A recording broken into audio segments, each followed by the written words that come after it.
परीक्षा पेपर है 2025-26 का जो अंग्रेजी का पेपर है सुबह 6 नवंबर का रहने वाला है। वो एकदम रियल पेपर आ चुका है और एकदम रियल पेपर है, अभी आया पेपर और यही पेपर आपको एग्ज़ाम में आने वाला है, तो इसको आप अच्छे से देख लीजिए। और ये जो पेपर रहेगा 75 नंबर का पेपर रहने वाला है और 16 क्वेश्चन आंसर आएंगे और 3 घंटे का रहेगा। आल क्वेश्चन कंपलसरी, सभी क्वेश्चन करना अनिवार्य है। तो हमारा जो सेक्शन है रेडी, उसमें ये जो read the following passage careful and the answer the question given below, तो ये पूरा पैसेज हमें अच्छे से पढ़ना है और पैसेज पढ़ने के बाद हमें इसको अच्छे से सॉल्व करना है। तो फर्स्ट वाला जो क्वेश्चन है, the beauty of nature has been a source of, तो इन चारों में से हमारा जो है beauty of nature has been a source of, जो इसका जो राइट आंसर है वह अच्छे से हम देखेंगे हम, तो क्या आएगा इसका जो राइट आंसर हो जाएगा इंस्पिरेशन एंड डिलाइट। अगला जो क्वेश्चन है, what is the endless source of Joy, beauty of nature, buildings and house, drawing and painting, market places, तो इसका जो एंडलेस सोर्स ऑफ जॉय का राइट आंसर हो जाएगा beauty of nature. Nature is at its best in summer, winter, अंतम, spring, तो इसका जो right answer है इसमें से आ जाएगा हमारा जो nature is the best in में क्या आएगा स्प्रिंग।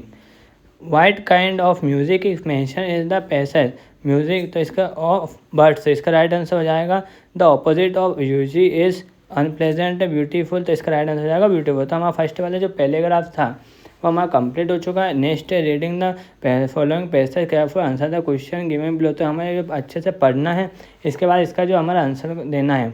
तो फर्स्ट हमारा जो क्वेश्चन है वो रहेगा सरदार पटेल वास, क्या है हमारा जो क्वेश्चन है वो रहेगा सरदार पटेल वास कॉल्ड ऑफ इंडिया, क्या रहेगा सरदार पटेल वास कॉल्ड ऑफ इंडिया। तो फर्स्ट है diamond, iron man, steel man, all of this, तो इन चारों में से जो राइट आंसर हो जाएगा iron man. Sardar Patel had the great skill for making, keeping, organising, all of this, इसका राइट आंसर हो जाएगा organising. Which of this in the opposite of the word of harsh, solid, smooth, kind, तो इन चारों में से जो राइट आंसर है वो जाएगा काइंड।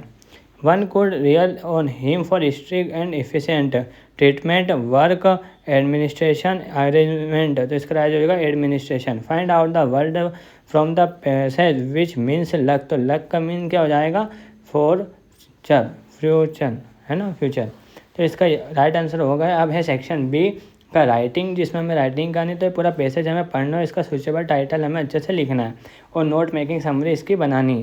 तो इसकी जो नोट मेकिंग समरी है वो सूटेबल टाइटल है वो आप अच्छे से देख लीजिए क्या आएगा। तो जो सूटेबल टाइटल है वो क्या था, dual role of the important of the internet रहेगा, और ये पूरी इसकी नोट्स मेकिंग समरी बनाई गई है जो आप अच्छे से देख सकते हो और इसको कम्प्लीटली स्क्रीनशॉट ले सकते हो, स्क्रीनशॉट ले लेना। इसके पश्चात तो अगला प्रिंसिपल हेडमास्टर रिक्वेस्टिंग में issue your school transfer certificate TC पर जो हमारी एप्लीकेशन है वो हमें लिखनी हो साथ है, अथवा में और letter to your friend inviting to attend your elder brother से मैरिज करने से, तो ये TC की आप एप्लीकेशन लिख सकते हो, इसका स्क्रीनशॉट ले लीजिए आप सभी अच्छे से।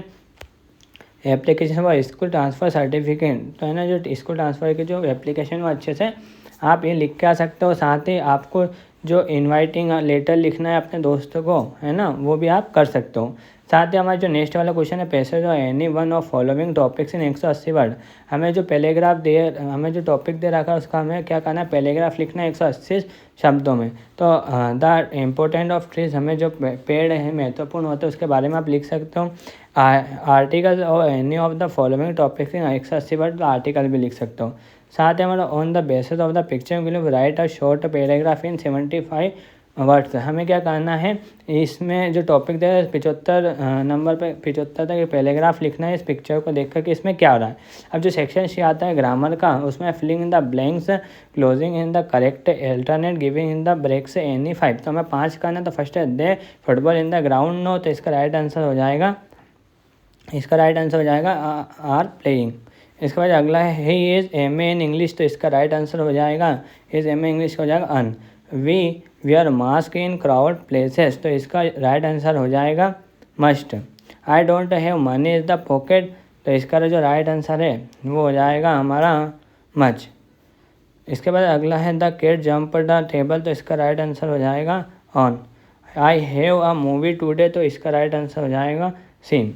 अब ये जो हमारा you work hard you will this not success, तो इसका जो राइट आंसर है वो हो जाएगा क्या हो जाएगा इसका इफ़। इसके बाद डू एज डायरेक्टिव जो हमारे 8 बार जो क्वेश्चन है वो है डू एज डायरेक्टिव जो एनी 5 नंबर का रहने वाला है। तो first A does is work will change into negative, negative में चेंज करना है। अगला जो the tree is very tall is can not climb, इसको क्या करना है यूजिंग सो दैट का उपयोग करना है और इसको पूरा सेंटेंस से बनाना। He book my pen change past perfect tense से करना है। और Rohan is the writing letter passive voice the child is crying, इसको change into perfect continuous tense में इसको कन्वर्ट करना।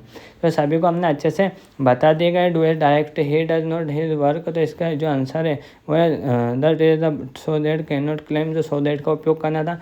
ये सभी हमने अच्छे से करके बताए गए ताकि आप अच्छे से कर सकते हो और सभी का आप स्क्रीनशॉट भी ले सकते हैं। डू एज डायरेक्ट का ये हमने अच्छे से कंप्लीट बता दिए। इसके बाद जो हमारा सेक्शन डी उसमें 9th answer the following question जो कि 4 नंबर का रहने वाला है। तो फर्स्ट है the nature of the story, the second is music is, तो इसका जो राइट आंसर है वो जाएगा डॉर्बन क्रेवली, है ना। इसके पश्चात जो अगला क्वेश्चन है where did Bismillah Khan play the sessional on August 1947, तो Red Fort who is the poet of poem wind, तो इसका हो जाएगा Subramania Bharati. Where did the Kezia grandmother has asked him to gift pen present हो जाएगा। और 10 वाला जो paragraph extract from the process as the answer the question give below, जो इसमें से हमें क्या करना है आंसर छांट कर लिखना है। तो फर्स्ट हमारा जो क्वेश्चन है वो है द माकोंडेंस हैड चिल्ड्रन, तो इसका जो राइट आंसर है इसका जो राइट आंसर हो जाएगा 10 वाले का हो जाएगा 5 the nature of the baby with the feather wash, तो इसका जो take the little grave save का हो जाएगा चिल्ड्रन से प्लेइंग टैग। ये हमारे 10 वाला क्वेश्चन अच्छे से कंप्लीट हो चुका है। इसका जो बी वाला है वो हमें कंप्लीट करना है, वो भी इसमें पढ़ के करना है। तो फर्स्ट है what does yellow wood mean, तो इसका हो जाएगा anthem. What is the travelling feeling sorry, तो इसका because he could not travel both roads from which poem the above in line been taken, तो इसका द रोड नॉट टेकन। ये हमारा कंप्लीट हो चुका है। इसके पश्चात हमारे क्या रहने वाले क्वेश्चन आंसर रहने वाले हैं।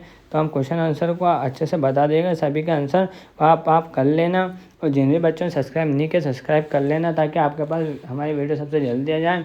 मिलते हैं हम नेक्स्ट पेपर में, तब तक के लिए बाय, जय हिंद जय भारत। और टेलीग्राम चैनल भी ज्वाइन कर लेना।